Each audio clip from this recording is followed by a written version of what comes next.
In this episode, we are going to connect security to something that might sound abstract at first, but ends up shaping almost every real outcome: organizational culture, vision, mission, and the everyday decisions people make when nobody is watching closely. Beginners often imagine security as a set of rules or technologies, but security in an organization is more like a shared habit, supported by leadership choices and reinforced by daily routines. Culture is the invisible system of beliefs and behaviors that tells people what is normal, what is rewarded, and what is ignored. Vision and mission are the stated direction of the organization, and they tell you what the organization believes it exists to do and what future it is trying to build. Security has a role inside all of that, not as a separate universe, but as a way of protecting what the organization values and enabling it to move forward safely.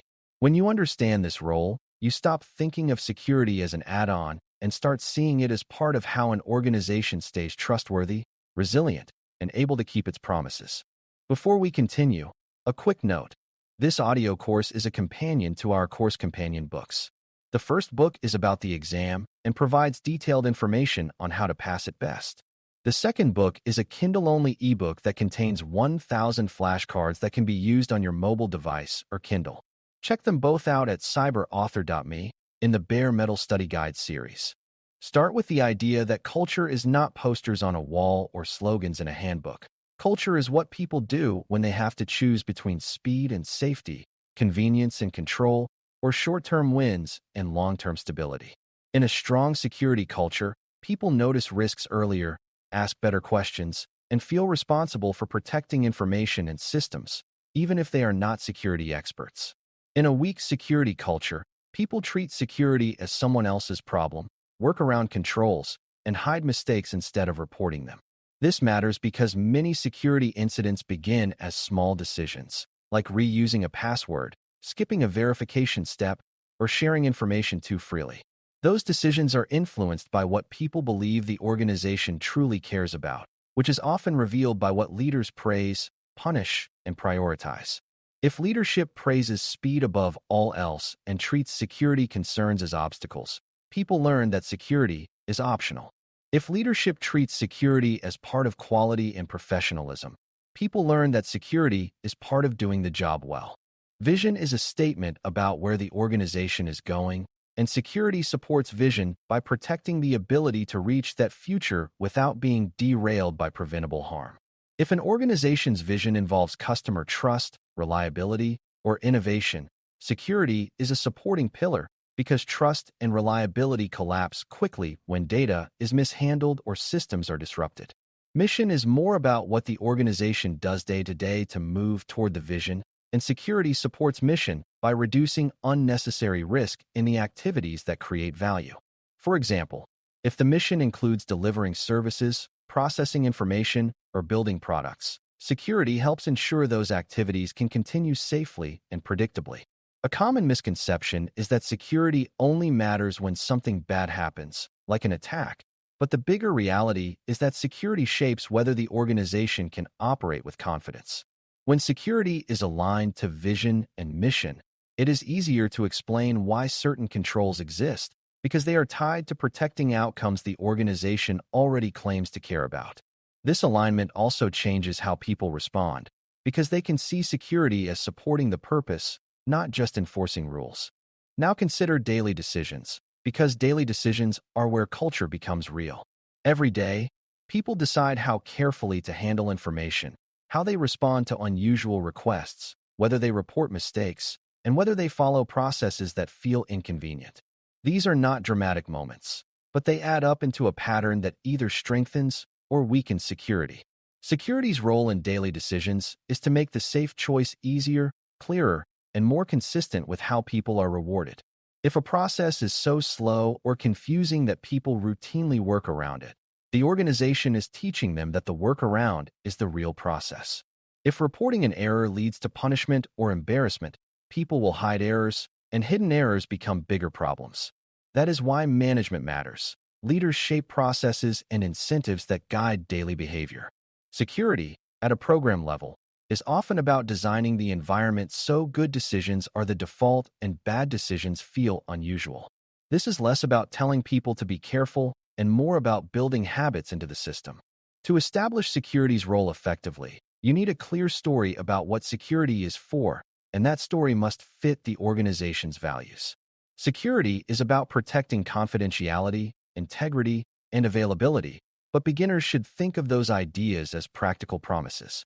Confidentiality means the organization protects information from being seen by the wrong people. Integrity means the organization protects information and systems from being changed in unauthorized or incorrect ways. Availability means the organization keeps systems and information accessible when needed. These promises support trust, and trust supports mission and vision. When people understand security as protecting promises, they see why shortcuts are risky. A shortcut is not just breaking a rule, it is breaking a promise. This framing also helps avoid a common mistake where security is presented as fear-driven, focused only on threats. Instead, security can be framed as quality, reliability, and professionalism, which fits many organizational cultures more naturally. The best security leaders translate technical concerns into the language of organizational commitments.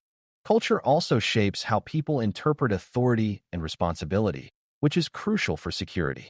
In some cultures, people wait for permission before acting, while in others, people act quickly and ask forgiveness later. In some cultures, people speak up when they see a problem, while in others, people stay quiet to avoid conflict. These patterns directly affect incident reporting, risk escalation, and adherence to policy. Establishing security's role means understanding these cultural defaults and working with them rather than pretending they do not exist. If people avoid conflict, security needs safe, structured ways for them to report concerns without feeling like they are accusing someone. If people move fast, security needs controls that support speed while still reducing risk, such as clear decision boundaries and easy-to-follow procedures. The point is not to change culture overnight. The point is to integrate security into the way the organization already operates, while gently shifting behaviors towards safer norms. That is why security must be visible in leadership choices, not just in documents. Another important connection is between security and organizational identity, meaning how the organization wants to be seen. Some organizations want to be known as innovative, some as reliable, some as caring, and some as efficient. Security can support each identity in a different way, but it must be framed correctly. For an innovative organization, security can be presented as enabling safe experimentation and protecting intellectual property so innovation is not stolen or disrupted. For a reliability-focused organization, security can be presented as a way to reduce outages, prevent disruptions, and maintain consistent service. For a caring organization, security can be presented as protecting people's personal information and preventing harm that comes from misuse. For an efficiency-focused organization, security can be presented as reducing costly incidents and rework, keeping operations smooth. When security is aligned to identity, it becomes part of pride, not part of compliance. Pride is a powerful cultural force because people protect what they are proud of. It is also important to address the difference between stated culture and lived culture because organizations often say one thing and reward another. They might say they value security, but then promote people who cut corners to ship faster. They might say they want transparency, but then punish those who report mistakes. When there is a mismatch, people follow the rewards, not the slogans. Establishing security's role includes identifying these mismatches and helping leadership see how they undermine desired outcomes. This does not require blaming. It requires showing cause and effect in a calm way. If security training tells people to report suspicious activity, but reporting leads to trouble, the training becomes meaningless. If policy says to follow a process, but the process slows work so much that leaders praise those who bypass it, the policy becomes theater. A mature security program aims to reduce these contradictions so people do not have to choose between doing their job and doing the secure thing. Beginner-friendly examples can make this clearer without becoming technical. Imagine two workplaces. One where a person receives a suspicious request for information and feels comfortable asking a manager or security team for guidance, and another where the person fears being judged for asking questions. In the first workplace, the person is more likely to pause and verify, which prevents mistakes. In the second, The person might respond quickly to avoid attention, which increases risk. The difference is not that one person is smarter. The difference is culture. Another example is how people handle updates and change. In a culture that values stability and planning, change is managed carefully, which can improve security, but it can also slow needed improvements if the process is overly heavy. In a culture that values speed, change happens quickly, which can bring innovation, but can also introduce security gaps if the change lacks review. Security's role is to help each culture manage its risks without fighting its identity. Establishing security's role also means clarifying what security is not. Security is not the purpose of the organization. It is a support function that protects the organization's ability to pursue its purpose. Security is not a punishment system. It is a risk management system. Security is not only technology. It includes people, processes, and decisions.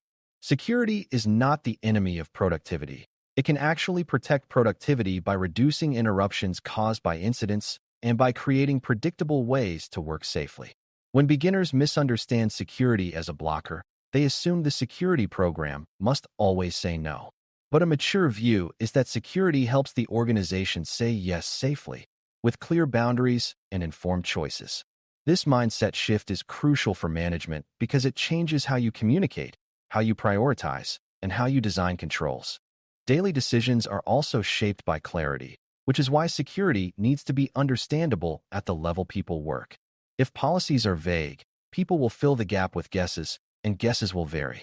If policies are too complex, people will ignore them. If processes are inconsistent, people will invent their own. Establishing security's role includes making expectations clear enough that people can follow them without needing to interpret them like legal documents.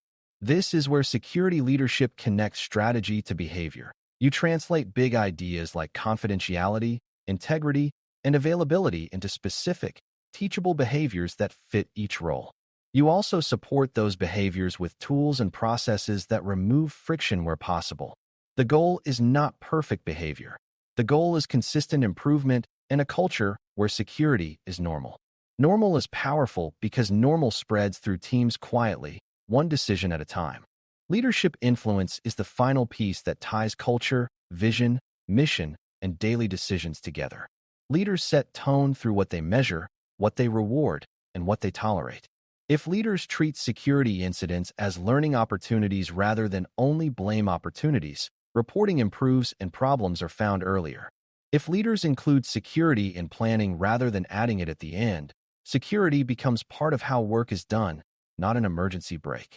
If leaders model secure behavior, like following the same access rules as everyone else, they teach fairness and seriousness. Establishing security's role is therefore a leadership activity as much as it is a security activity. It requires aligning messaging, processes, and incentives so people see security as supporting the mission and vision. When security is embedded in daily decisions and reinforced by culture, the organization becomes harder to harm and faster to recover because secure behavior is not forced. It is simply how the organization operates. In conclusion, security's role in an organization is not limited to controls and policies. It is woven into culture, guided by vision and mission, and expressed through daily decisions that either protect or weaken the organization's promises. Culture determines what behaviors feel normal, vision and mission determine what outcomes matter, and daily decisions determine whether those outcomes remain trustworthy and resilient. When security aligns to the organization's values and identity, it becomes easier to explain, easier to adopt, and harder to bypass, because people see it as part of doing good work. Establishing this role means shaping incentives, clarifying expectations, and creating processes that make the safe choice practical, not heroic.